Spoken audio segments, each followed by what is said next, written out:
Donc l'association Pyramidin, qui est sur Uzès et qui a organisé cette manifestation, en collaboration, surtout nous remercions la mairie d'Uzès, parce que vraiment, elle nous a énormément aidés. Voilà, donc il y a monsieur Gérard Ambarzoumian, qui est le premier adjoint au maire, et qui est aussi l'adjoint à la culture. Il y a Nicole Durand, qui est la directrice de la culture, qui nous a vraiment beaucoup aidés au niveau de tout. Voilà. Et puis, on a eu aussi en soutien, qui ne sont pas là, le géant des Beaux-Arts, qui a donné des cadeaux pour les enfants qui ont exposé, du lycée Gide surtout. Il y a d'autres enfants qui avaient des dessins, mais malheureusement, ils ont été fichus à la poubelle par... passons, voilà. Ensuite, vous avez donc Nathalie et Flamine qui exposent en soutien aux dessinateurs, voilà. Nous remercions surtout la mairie qui nous a énormément aidés. Bon, tous les dessinateurs qui sont là, vous avez Rafagé qui vient de Belgique, qui est organisateur d'un grand festival à Virton, qui est notre invité d'honneur. Vous avez, voilà. Vous avez Roland Ours, qui est un dessinateur originaire de Joyeuse, qui habite à côté de Montpellier, qui est internationalement connu, qui est chanteur et qui va nous chanter des petites chansons. Spectacle ce soir à 18h30. Nous sommes tous des cons, mais certains exagèrent. Voilà. Après, vous avez Gépida, qui est d'Avignon et qui est maintenant sur Uzès depuis 2 ans et demi, président de l'association. Laurent Mallard, Carcassonne, il organise un grand festival de caricaturistes à Carcassonne. Voilà. Ensuite, nous avons Gidaf, Noto, tous les deux viennent Libou et Carcassonne, dessinateurs. Diz, Toulouse. Voilà. Donc Manchot, le plus jeune dessinateur, 23 ans. Il est aussi chanteur, guitariste, CD.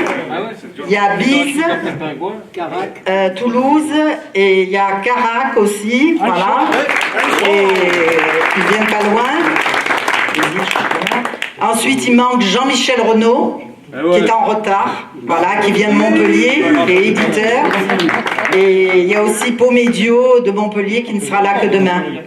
Et il y a Frep, excuse-moi. Frep de Marseille. C'est la spontanéité dans laquelle vous arrivez à prendre une actualité et à en faire un dessin parfois un peu cynique, parfois un peu dur, mais qui finalement, grâce à ça, remplace les mots qu'on pourrait nous reprocher, et grâce au dessin, il y a un vrai message qui passe. Voilà. Donc moi je tiens vraiment à vous remercier les uns et les autres de continuer dans un contexte, et c'est pour ça, là pour le coup, le parlementaire, je vais en profiter, j'associerai évidemment Fabrice, mais voilà, on a aussi un avant, un après, on l'a dit. Ça, c'est pas, il faut pas le négliger, il faut pas l'oublier.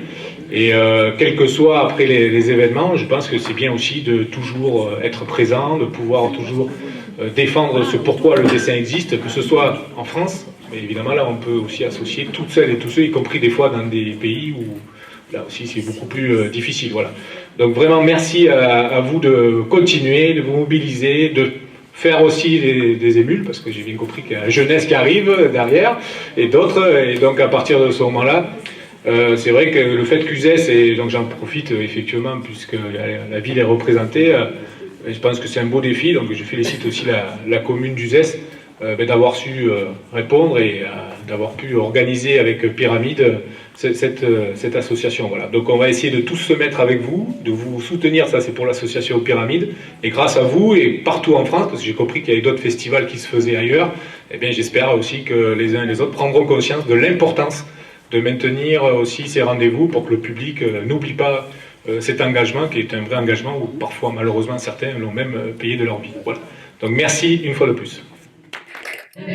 C'est à la salle polyvalente d'Uzès que les dessinateurs de presse, caricaturistes, illustrateurs exposent en un hommage à leurs confrères de Charlie Hebdo, morts sous les balles le 11 janvier 2015 en exerçant leur métier. Là, il vous propose de vous croquer gratuitement pendant 2 jours. Elle est énervée toujours dans celle-là.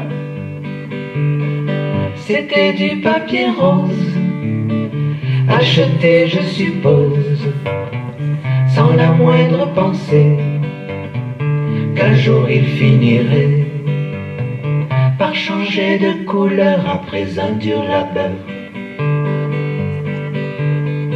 Il était, je crois bien, tout parfumé de thym, et toute son odeur est restée par bonheur.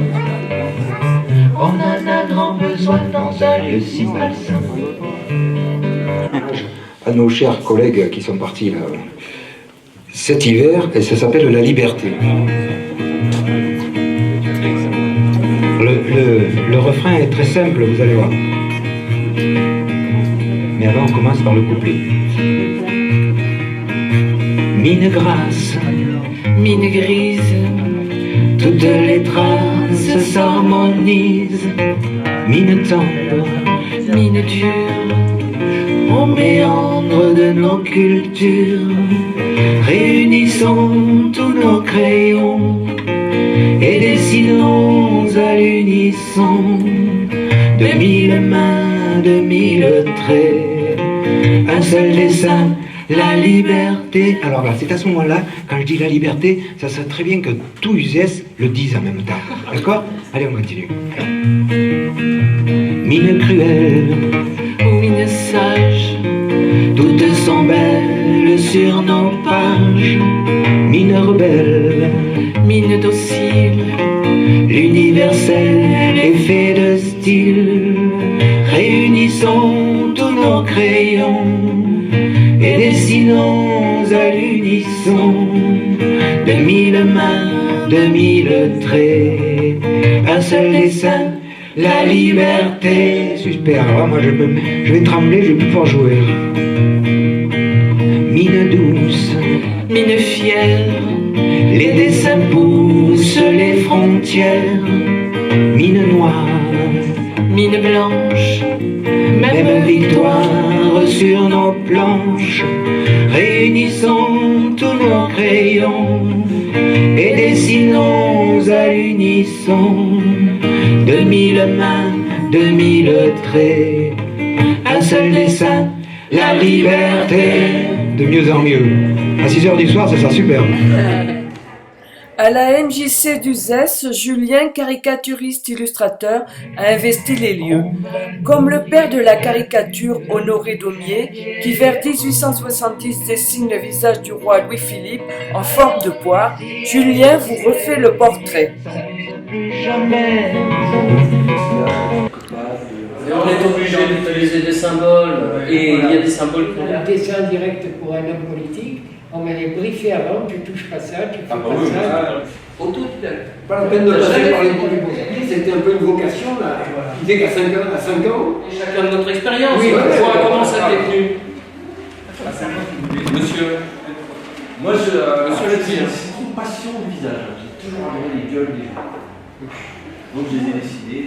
Puis à un moment, je me suis dit, forum de caricaturistes, et là, je me rends compte, putain, il y a des gens qui gagnent des sous dans tout ça. Et maintenant, tu gagnes uniquement ta vie avec le dessin. Ouais. Ça, c'est À l'époque, il y avait les arts appliqués. Tu vas à l'école Estienne à Paris. Ouais. Chaque année, ils font le prix de presse Citron. Et il y a des gamins qui bossent là-dessus. Et il y a des dessinateurs de presse qui viennent l'enseigner. Si tu as envie de faire la bande dessinée, tu vas à Angoulême, une école à Angoulême qui existe depuis au moins 15 ans ou 20 ans. Comment es-tu arrivé dans le dessin? Parce que je vais m'emmerder on partait pas en vacances et que ma mère était seule pour les écoles en France, ça ne s'en prend pas. Ah oui, à l'époque, tu avais quel âge? C'est parti de zéro. Donc j'avais 22 ans, voilà, et donc ils ont pris mes dessins. Alors j'ai envoyé ça à plusieurs journaux, et le journal qui m'a pris, j'en parlais tout à l'heure, un journal catholique bien pensant qui s'appelle La Croix. Ils m'ont dit on va vous prendre pendant l'été. Et à la fin de l'été, j'avais terminé mon armée, c'était fini, et le journal m'a dit est-ce que vous continuez? On a bien aimé ce que vous avez fait. Est-ce que vous voulez continuer? Et alors toi, comment ça t'est arrivé dans la Ben, vie? moi, En fait, c'est arrivé depuis une éternité. le début doit être le même, tout gosse, je dessinais. Non, pas toi, puisque tu dessinais pas. Mais je dessinais tout gosse, mais j'ai jamais dessiné des scènes d'humour tout de suite. Hein. Moi, je faisais des paysages, des trucs comme ça qui me passaient par la tête, avec l'encre de Chine, et en classe, je les vendais, je les troquais pour m'encourager. J'ai dit, putain, les copains, ils m'achètent des dessins. C'est apprendre sur le tas, oui, c'est ça. On apprend à faire les festivals, les machins, en rencontrant Idel. Ah bon? Idel habitait à Avignon. Ah bah oui, juste à côté. Hein. Il m'a vu et il s'est dit, et il me raconte sympathiquement des fois, il dit, tiens, il y a un dessinateur de mon style là, je ne le connais pas. Il est rentré, je faisais une expo et je signais des bouquins. Je m'étais fait faire des petits bouquins auto-édités, tu vois, voilà. Et ça marchait bien, du reste. Et il me dit, vous devriez, je me rappelle, il me dit, vous devriez vous mettre sur Internet, machin. Il me parlait que d'Internet, trouvé à côté de Lou, à côté de Polanski, à côté de Camus, où j'étais... Mais pourquoi tu parles que des morts? Non, ouais, Suivant. Alors moi, je dessinais tout jeune.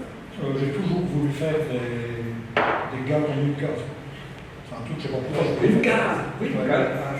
Wow. parce que Non, je suis pas fainéant, il faut que ça aille vite.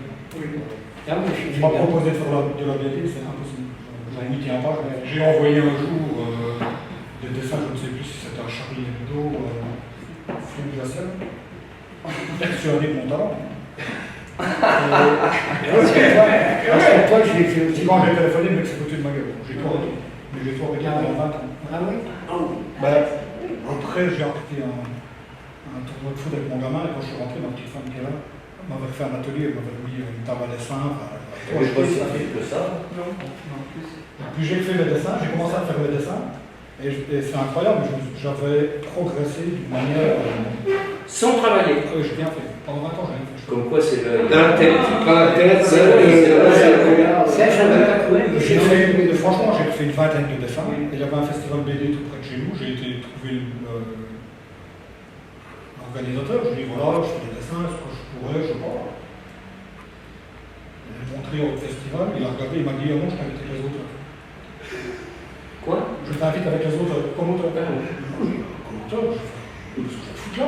Et puis j'y suis allé et bon, après c'était très vite, hein, ça c'était il y a 6 ans.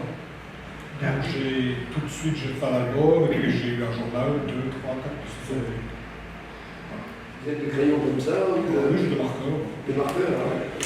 En fait, moi le principe, je fais mon dessin, je le colorie avec mes marqueurs, c'est des marqueurs pinceau, je le scanne. Bien souvent, pas que je retravaille, mais je le refonce parce qu'il y a certaines couleurs qui ne passent pas bien la journée. Donc il faut pas utiliser n'importe quoi. Et puis, Et du coup, vous pouvez envoyer un journaux par mail. je le scanne, je l'envoie. J'ai des trucs fixes, par exemple le lundi je fais le sport, j'envoie mon dessin le dimanche soir. Et le lendemain, j'ai le plaisir de le voir le journal. Avec Facebook, par exemple, il y a beaucoup de dessinateurs qui mettent leurs dessins. Et là, tu as des retours. Moi, j'avais fait un dessin sur la naissance de la petite anglaise là, et Avec le tremblement de terre. c'était en même temps que le tremblement de terre au Népal. Ah oui, il est dans c'est la vrai, salle. le gros titre énorme. Il y a un berceau avec c'est né au palais, puis l'autre népalais, puis le mec qui sont en matin de pierre. Ce dessin-là, Elle a cartonné. moi je le veux bien, on sent en plus. Quoi, hein. J'ai eu presque 3000 partages sur Facebook. Partage. Je voulais dire aussi, j'ai oublié, c'est que je fais du dessin en direct et ça, c'est une autre gymnastique que j'adore, moi. Ah bon, débat, messieurs. On peut quand même vous remercier. Vous avez discuté avec des gens qui Souvent, les tables rondes sont carrées.